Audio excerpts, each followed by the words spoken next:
Hello সবাইকে, দেখো আমি এখানে দুটো তাল পেয়ে গিয়েছি আর আমার হাতে আমি তালগুলো নিয়ে যাচ্ছি বড়া বানাবার জন্য।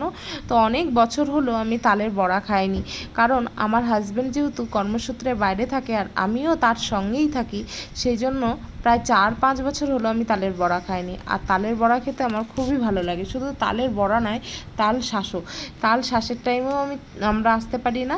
আর এবার বাই চান্স তালের বড়ার টাইমে আর কি চলে এসেছি। তো অনেক খুঁজে খুঁজে তাল পাওয়া গেল। তাল পাওয়ার পর আমি দেখো এখানে ধুয়ে নিচ্ছি তালগুলোকে সুন্দর করে। ধুয়ে নেওয়ার পর এটাকে ভালো করে ছাড়িয়ে নিতে হবে।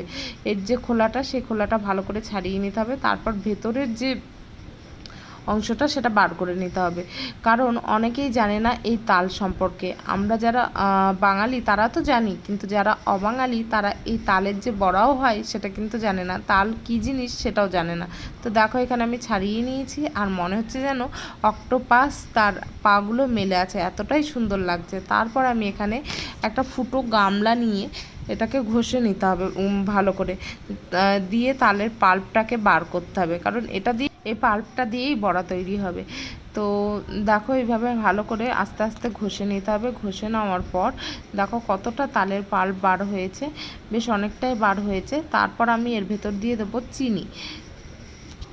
চিনি দিয়ে ভালো করে আগে ফেটিয়ে নিতে হবে, তারপর আবার আটা অ্যাড করতে হবে। তোমরা চাইলে নারকেল কোড়াও দিতে পারো, আবার চাইলে একটু চালের গুঁড়োও দিতে পারো। আমি এখানে একদম সিম্পলভাবে বানাচ্ছি, অনেকে আবার কালো জিরেও দেয়।